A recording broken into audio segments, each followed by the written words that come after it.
Bismillahirrahmanirrahim. Assalamualaikum warahmatullahi wabarakatuh. Syukur alhamdulillah kita panjatkan selalu kehadirat Allah Subhanahu wa taala, Tuhan yang Maha Kuasa, yang mana mudah-mudahan selalu memberikan kepada kita rahmat kesehatan, kemudahan dalam urusan, keselamatan di dalam pekerjaan baik di dunia maupun di akhirat. Baik pada para perwira siswa lebih khusus ATT tingkat 4 yang saya banggakan dan saya hormati dimanapun Anda berada dan dalam kondisi apapun. Mudah-mudahan pada pertemuan kita yang kesekian kalinya ini atau yang ke-7 ini kita akan membahas atau sampailah pada topik memahami standar stabilitas kapal. Peraturan dan standar keamanan laut memberikan fondasi untuk desain dan konstruksi kapal yang memastikan keselamatan di pelayaran. Sebagaimana kita ketahui bahwa ada beberapa pendekatan di dalam standar stabilitas kapal. Yang pertama adalah pendekatan teknis stabilitas kapal meliputi prinsip Archimedes. Memahami prinsip gaya apung yang mendukung stabilitas kapal. Karena pada prinsip Archimedes ini lebih berbicara tentang benda-benda yang mengapung seperti kapal. Yang kedua adalah perhitungan metode empiris. Memahami pendekatan perhitungan stabilitas berdasarkan data empiris. Karena hal ini juga berkaitan tentang bagaimana kita melakukan perhitungan kalkulasi stabilitas dengan baik dan benar. Selanjutnya adalah analisis teknis stabilitas kapal. Yang pertama, metode probabilistik. Ini adalah pendekatan analisis risiko terkait stabilitas kapal. Yang kedua adalah simulasi komputer. Perangkat lunak khusus untuk menguji stabilitas kapal secara virtual. Peran pengetahuan hidrodinamika. Teori pembangunan kapal adalah memahami bagaimana desain badan kapal mempengaruhi stabilitas. Pengaruh gelombang laut. Mengetahui cara gelombang laut mempengaruhi kemampuan navigasi dan stabilitas kapal. Pada inti dan prinsipnya, bangunan kapal dan gelombang sangat berhubungan karena pengaruh yang signifikan terhadap stabilitas suatu kapal adalah bagaimana bentuk dan bangun suatu kapal dan juga pengaruh bagaimana kuat atau tinggi rendahnya suatu gelombang ketika kapal berlayar di suatu perairan. Selanjutnya adalah aspek kestabilan dalam desain kapal. Hal ini terbagi menjadi dua. Yang pertama adalah desain blind sailing. Desain ini adalah menyelaraskan desain untuk keamanan pelayaran dalam kondisi cuaca buruk. Yang kedua adalah penempatan beban optimal. Memastikan distribusi beban yang optimal untuk stabilitas maksimum. Maksudnya apa? Bahwa penempatan muatan atau penempatan kargo pada satu kapal sangat berpengaruh terhadap stabilitas kapal. Semakin baik suatu muatan diatur, maka semakin baik pula lah suatu stabilitas kapal itu sendiri. Nah, oleh karena itu, peran pengaturan dan penanganan muatan di dalam suatu bangun kapal maka akan sangat berperan terhadap baik tidaknya suatu kestabilitan kapal itu sendiri. Selanjutnya adalah implementasi sistem anti-roll dan anti-heave. Maksudnya apa? Ada dua. Yang pertama adalah sistem stabilitas otomatis. Mengintegrasikan sensor dan kontroler untuk mengatasi perubahan setiap kapal yang ekstrim.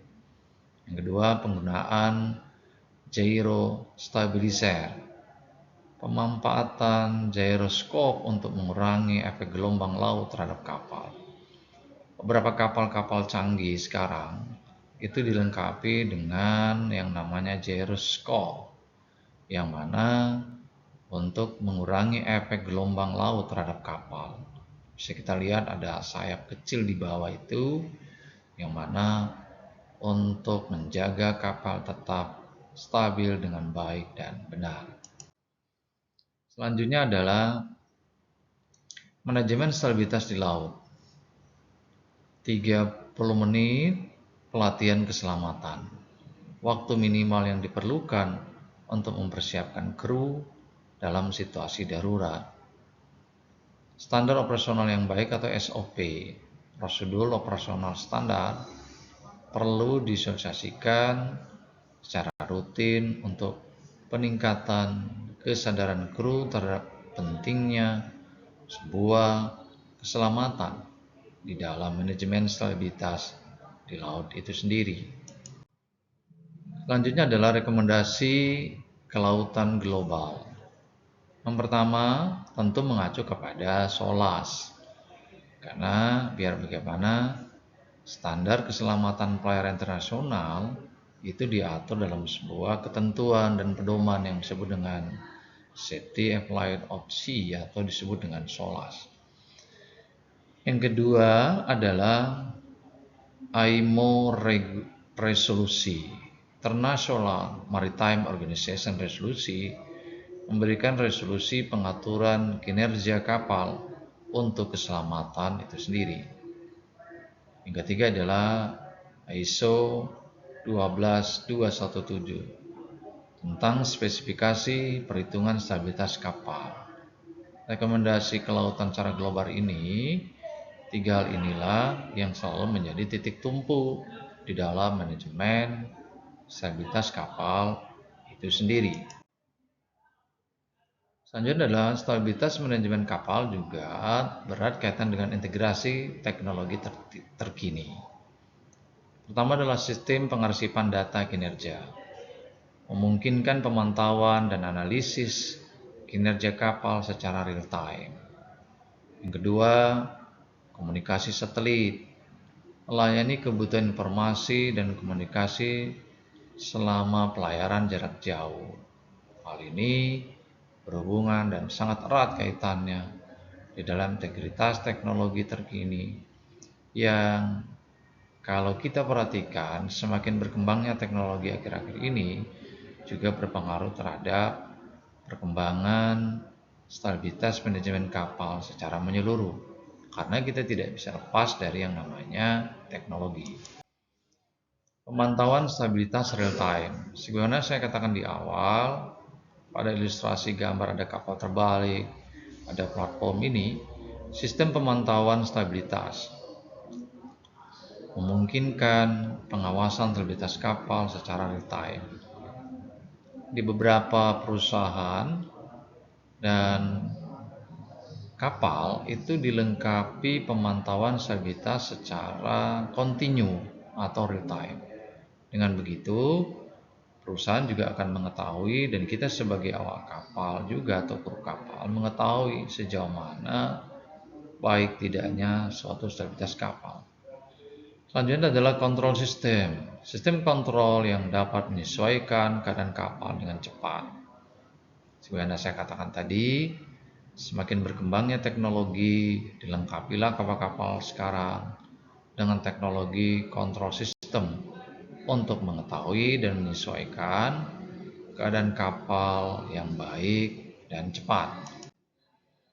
Tibalah kita pada kesimpulan di dalam pembicaraan kita tentang manajemen stabilitas secara umum, lebih khusus buat ATT tingkat 4. Kesimpulan pertama, memahami standar stabilitas kapal sangat penting untuk menjaga keselamatan kapal dan penumpangnya.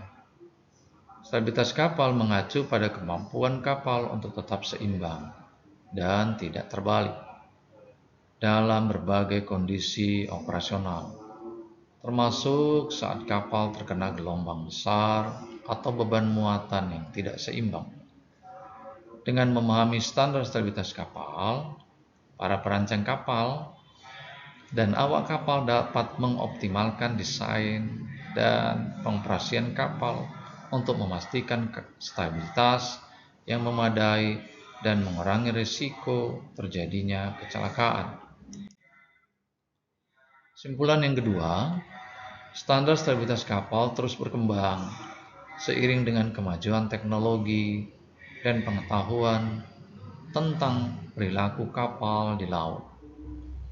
Organisasi internasional seperti International Maritime Organization atau yang sering kita singkat IMO memainkan peran penting dalam merumuskan dan mengupdate standar stabilitas kapal yang harus dipatuhi oleh kapal-kapal di seluruh dunia.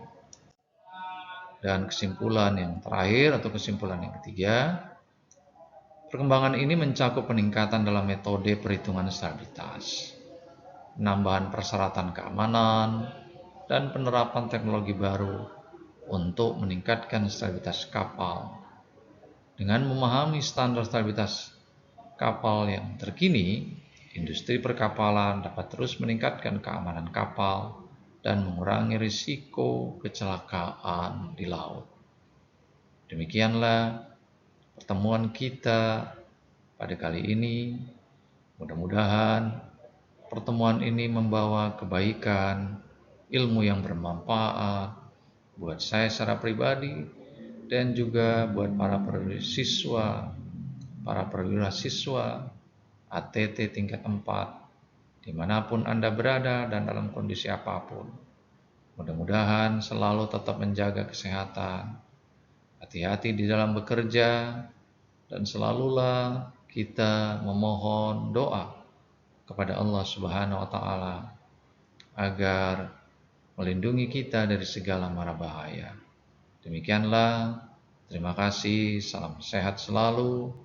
Wassalamualaikum warahmatullahi wabarakatuh.